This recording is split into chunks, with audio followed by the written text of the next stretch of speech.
ఎక్కువగా మరి మందిర నిర్మాణం కొరకు మనం చూస్తాము. మరి ఇక్కడ చూసినప్పుడు మరి దేవుడు ఏం చెప్తాడంటే, మీ మందిరము మిగతా మందిరాల కంటే మరి తక్కువగా ఉన్నదని మీరు ఎంచుకుంటున్నారేమో, నేను మీకు తోడే ఉన్నాను చెప్తాను. హల్లెలూయా. ఆయన మనకు తోడే ఉన్నప్పుడు మనం 100 మందిగా ఉన్నామా 10 మందిగా ఉన్నామా అనేది అసలు మ్యాటర్ కాదు. ఆయన మనకు తోడుగా ఉన్నప్పుడు మరి ఎంత లేని స్థితిలోనైనా గొప్ప స్థితిగా మరి ఆయన చేయగలడు. కాబట్టి ఇక్కడ దేవుడు అంటాడు కదా, మరి 7వ వచనంలో చూసినట్లయితే, నేను అన్యజనులందరినీ కదిలింపగా అన్యజనులందరి యొక్క ఇష్ట వస్తువులు తేబడును, నేను ఈ మందిరమును మహిమతో నింపెను. హల్లెలూయా. దేవుడి మందిరాన్ని మహిమతో నింపును గాక. హల్లెలూయా. చూడండి, అన్యజనులందరూ ఊరికనే రారండి. ఇందాక దేవుడు ఏం చెప్పాడంటే, ప్రవాహం వల్ల అన్యజనులందరూ వచ్చేస్తారని చెప్పాడు కదండి. మనం యెషయా 2:2 కూడా చూస్తాము, ప్రవాహం వల్ల అన్యజనుల్ని దేవుడు తన మందిరానికి రప్పించుకుంటానని చెప్తున్నారు కదా. అలానే ఆ వచ్చే అన్యజనులు దేవుని మందిరంలోనికి వట్టి చేతులతో కూడా రారంటున్నాడండి. ఇక్కడ దేవుడు ఏం చెప్తున్నాడంటే, తమకు ఇష్టమైన వస్తువులు తీసుకొస్తారని చెప్తున్నాడు.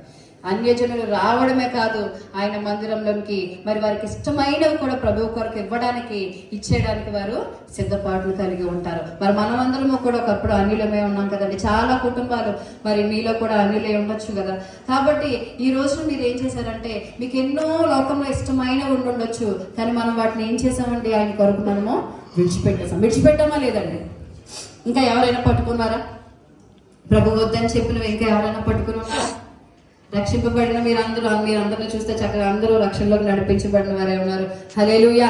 ఇంకా చాలా సిటీస్ లోనే చాలా మందిరాల్లో మరి రక్షణ కొదువుగా ఉన్నవారు ఎంతో మంది ఉన్నప్పటికీ మరి ఇంతమంది రక్షింపబడి ఉండుట చాలా సంతోషకరము. మరి ఇక్కడ దేవుడు చెప్తాడు కదా, అన్యజనులందరినీ కదిలించినప్పుడు అన్యజనులందరి యొక్క ఇష్ట వస్తువులు తేబడును, ఎందుకంటే ఈ మందిరాన్ని నేను మహిమతో నింపుతాను అంటాడు. ఈ మందిరంలోనికి అన్యజనులు రావడమే కాదండి, వారికి ఇష్టమైన వస్తువులు తెచ్చి ప్రభు కొరకు వారు ఇచ్చేవారుగా ఉంటారు. మీలో కూడా ఈ మందిరం కట్టడానికి ఎంతో సహకారం చేసి ఉంటారు. కొంతమంది ఫైనాన్షియల్ గా కావచ్చు, కొంతమంది వాళ్ళ వర్క్ ని వాళ్ళ టైం ని స్పెండ్ చేసి వచ్చు, కొంతమంది ప్రార్థన సహకారాలు అందించి ఉండొచ్చు. కానీ ఈ రోజున దేవుడు చెప్తున్నాడు, మీకు ఇష్టమైనది ఆయనకి ఇచ్చినప్పుడు ఆయనకి ఇష్టమైనది ఖచ్చితంగా ఆయన మనకి అనుగ్రహిస్తాడు. హల్లెలూయా. మరి మనకి ఇష్టమైన మనుషులకి మనకి ఏం కావాలండి? భూమి మీద సమాధానము ప్రేమ, ఇవే కదండి మనకు అవసరము. కాబట్టి మనకి సమాధానము, మన మందిరాల్లో సమాధానము, రక్షణ కావాలి అని అంటే మనకి ఇష్టమైనవి, మనం అన్యులుగా ఉన్నను దేవుడు నమ్ముకున్న వారమైనను ఏదైతే మనకి ఇష్టమైన ఉన్నవో అవి ప్రభు కొరకు మనం విడిచిపెట్టడానికి, ప్రభు కొరకు మనం ఇవ్వడానికి మరి మనము ప్రిపేర్డ్గా ఉండాలి. కొంతమందికి పాటలు పాడడం అంటే చాలా ఇష్టం ఉంటుంది, చాలా చక్కగా పాడుతూ ఉంటారు. అయితే వారు పాడేటప్పుడు ఏంటంటే ప్రభు కొరకే దాన్ని ప్రత్యేకపరచుకోవాలి. లోకంలో చాలా పాటలు ఉంటాయి కదా, చాలా పాడుతూ ఉంటాం. కానీ దేవుడు మనకు ఒక తలాంతులు ఇచ్చినప్పుడు దాన్ని మనకి ఇష్టమైన దాన్ని పని మనం చేసేటప్పుడు మనం దాన్ని ఏం చేయాలంటే ప్రభు కొరకే ప్రత్యేకించుకోవాలి. ఏ పనైనా కూడా మనం చేసే పనిని మనకి దేవుడు ఇచ్చిన తలాంతుల్ని ప్రభు కొరకే ప్రత్యేకంగా మనము వాడుకోవాలి. ఈ రాబో రోజుల్లో ఖచ్చితంగా దేవుడు అన్ని జనులను ఇక్కడికి వేలాదిగా నడిపిస్తాడు. అలానే వచ్చిన వారు ప్రతి ఒక్కరు కూడా మరి ఇంకా అన్యులుగానే ఉంటూ లేదా మధ్యస్థ స్థితిలో ఉండకుండా పూర్తిగా ఆయనకి ఇష్టమైనవన్నీ కూడా మరి వారికి ఇష్టమైనవన్నీ కూడా ఆయన కొరకు విడిచిపెట్టి మరి పూర్తిగా ఆయనని వారు అంగీకరించలాగున మరి దేవుడు తన మందిరంలోకి వారిని నడిపించబోతున్నాడు. కాబట్టి రాబో రోజుల్లో దేవుడు మరింతగా మీలో ప్రతి ఒక్కరిని కూడా, ఇక్కడ కూడి ఉన్న ప్రతి ఒక్కరిని కూడా, అలానే ఇంకా మరి ఇక్కడ ఎవరైతే సేవ చేస్తున్నారో దైవజనులు వారిని, ఈ మందిరానికి పెద్దలుగా ఉన్న మరి ప్రెసిడెంట్ గారిని, ప్రతి ఒక్కరి కుటుంబాన్ని కూడా మరి దేవుడు రాబో రోజుల్లో గొప్పగా ఆశీర్వదించాలని మరి మేము ఎంత దూరం నుంచి ప్రయాసపడి వచ్చాము, అలానే చాలా మంది దూరాల నుంచి ప్రయాసపడి వచ్చారు. మరి ప్రయాస యావత్తు మరి ప్రభు పైన వేసినప్పుడు ఖచ్చితంగా మనందరికీ కూడా ఆయన మంచి ప్రతిఫలం ఇస్తాడని మరి మేము నమ్ముతున్నాను.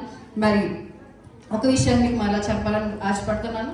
సిస్టర్ ఆర్కే రేఖ అఫీషియల్ అనే యూట్యూబ్ ఛానల్లో మరి మన పాటలన్నీ ఉంటాయి. నెక్స్ట్ సెకండ్ ఆల్బమ్ కూడా మరి మేము తొందరలోనే రిలీజ్ చేయబోతున్నాము. మీరు నేరుగా మనం మరొక కలుసుకునేంత వరకు మీరు మా పాటలన్నీ కూడా వినొచ్చు, చక్కగా నేర్చుకుని మీరు మరొక సమయాన్ని మరి సార్ వాళ్ళు ఇంకొక సమయాన్ని మరి మాకు ఇచ్చినట్లయితే తప్పకుండా మరి మరలో మిమ్మల్ని కలుసుకుంటాము త్వరలో. మరి నా యజమాని గారికి ఒక ప్రణాళిక, ఈ ప్రదేశం పట్ల మరి దేవుడు మమ్మల్ని ఎందుకు నడిపించాడు అనేది మరి ఒక ప్రణాళిక ఉన్నది. మరి ఇక్కడికి మేము వచ్చిన తర్వాత ఇక్కడ పరిస్థితులు చూసినప్పుడు మరి మేము ఎంతగానో కదిలించబడ్డాం కొన్ని ప్రాంతాల్లో.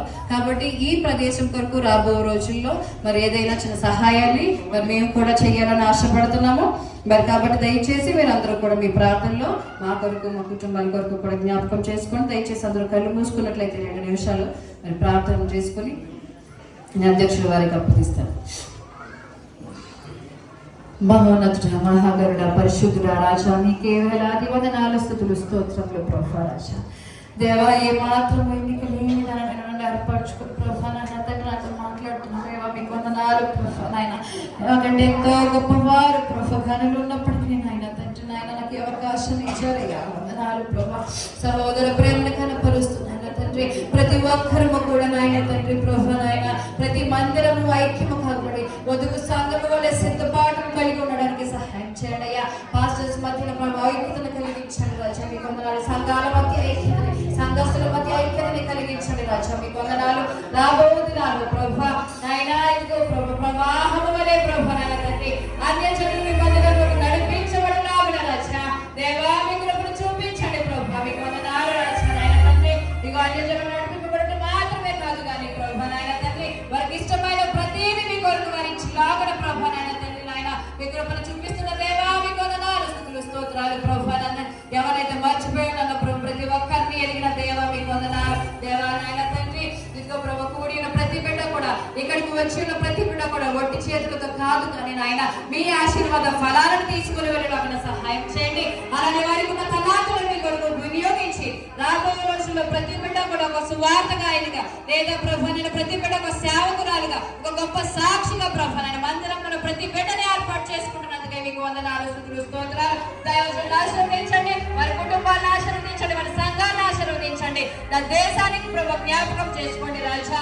నా దేశమంతా కూడా ప్రభు